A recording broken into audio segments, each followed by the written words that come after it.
Beberapa bulan ini gue belajar filmmaking, dan selama beberapa bulan ini gue juga telah ngelakuin banyak banget kesalahan yang entah dari segi pengambilan gambar, suara noise yang gak jelas, arahan direksi yang parah, dan cerita yang kurang jelas. Tapi akhir-akhir ini aku ngerasa kayak kemampuan filmmaking gue itu udah lumayan improve dan bisa sedikit buat ngasih saran ke kalian. Apa aja sih kesalahan-kesalahan bikin film yang sering terjadi pemula, supaya kalian bisa lebih cepet aja belajarnya gitu. Aku maunya gitu sih.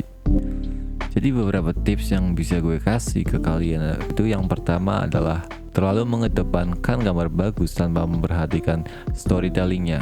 Kalian bisa menghasilkan gambar yang bagus dengan kamera kalian yang gila, atau mungkin kalian punya sinema kamera yang harganya melebihi harga komputer gue ini. Contoh basicnya gini, kalau kalian punya karakter yang sekiranya intimidating atau menunjukkan bahwa dia itu kuat, supaya kita bisa memberikan kesan bahwa dia adalah karakter yang intimidating, kita bisa menggunakan low angle. Ini sebenarnya adalah hal yang basic yang seharusnya filmmaker harus tahu.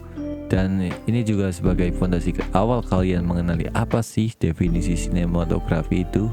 Bukan hanya angle ya guys, kalian juga harus memperhatikan framing, lighting, audio, properti, komposisi, wardrobe, dan apapun yang mempengaruhi storytelling video tersebut. Sebuah film dapat memiliki gambar yang sangat bagus dan memanjakan mata, namun bisa gagal dalam aspek storytellingnya. Dan maka dari itulah definisi sinematografi adalah kemampuan filmmaker untuk mengkomunikasikan apa yang ingin disampaikan kepada audiens. Jadi definisinya itu guys. Terus yang kedua adalah kurangnya audio yang bagus.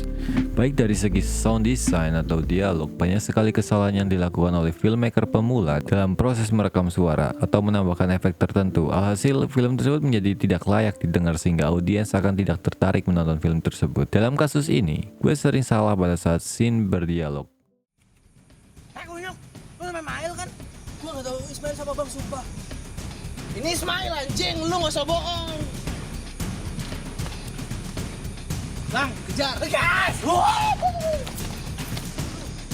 Karena gue tidak memakai J dan LK ketika editing video, sehingga hasil film gue kebanyakan terlihat amatir dan terkesan murahan. Jadi pada waktu cut itu dialognya kayak berhenti sebentar atau ada suara-suara aneh gitu. Dan itu adalah kesalahan gue yang sering banget gue masih lakuin, dan akhirnya aku belajar dari kesalahan tersebut. Pada kalian tuh harus lebih mentingin audionya lebih banyak ketimbang visualnya terlebih dahulu. Karena men, sebagus apapun kamera kalian, sesinematik apapun video kalian, sefilm look apapun itu, kalau audionya masih terkesan amatir atau audionya nggak enak didengar, itu bakal ganggu banget experience audience lu men, trust me. Terus yang ketiga adalah terlalu mendingin equipment. Entah apapun device lo, mau kamera Canon, mau handphone, mau iPhone ke, entah apapun itu nggak penting men. Yang penting itu lo bikin aja filmnya dan maksimalin device lo yang lo punya semaksimal mungkin. Tak perlu device yang canggih dulu untuk belajar, nggak perlu color grading yang wah dulu, just keep making film. Sekarang Android juga ada aplikasinya buat settingan video yang kayak di kamera, bahkan ada lognya juga.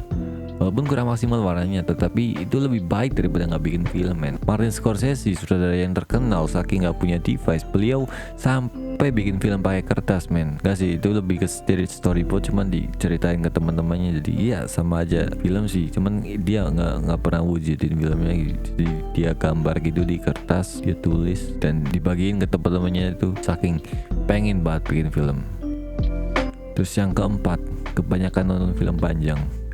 Ini itu maksudnya dalam konteks analisis filmnya ya. Ingat bro, lu itu masih pemula dan jangan langsung terjun ke feature film berdurasi panjang atau cari inspirasi skrip dari situ. Itu malah lebih parah lagi. Atau bahkan nonton video essay tentang betapa sinematiknya film Batman atau film Joker dan lain-lain. Ingat bro, semua itu pasti ada tahapnya bro. Kalau lu pelajarin banyak analisis soal film dan skill lu itu masih dibilang basic, itu akan jadi hal yang ngeribetin buat kalian ntar belajarnya nanti coy. Pelajari aja film pendek dulu, analisis sendiri ini gimana orang bikinnya, gimana shotnya, gimana lightingnya, gimana audionya. Kalau kalian yang low budget atau bahkan seadanya doang, kalian juga bisa cari di YouTube. Banyak kok film-film pendek yang budgetnya dikit, Kalian bisa analisis dan belajar dari situ. Terus kita nggak nonton film feature gitu bang. Saran gue kalau kalian lagi di tahap belajar, mending perbanyak analisis film pendek dulu sih. Yang kelima, yang terakhir, have fun. Buat film terkadang membuat kita ngerasa stres, apalagi film pendek gini. Kayak adanya pertentangan pendapat antara anggota kalian. Kadang ada satu anggota yang bermasalah, ya dan masalah-masalah lainnya lah. Maka dari itu menurut gue ya enjoy aja sih bro. Selalu having fun guys. Fix the problem together and enjoy the film.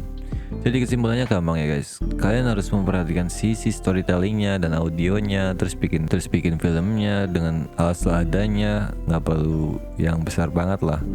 Terus juga jangan kebanyakan nonton film panjang men, perbanyakin lah nonton film pendek. Dan yang terakhir ada don't forget to have fun. Oke guys, sekian dari gua.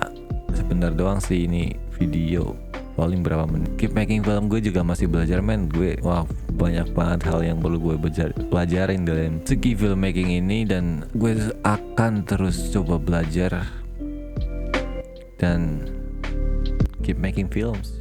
Okay guys, thank you so much and goodbye.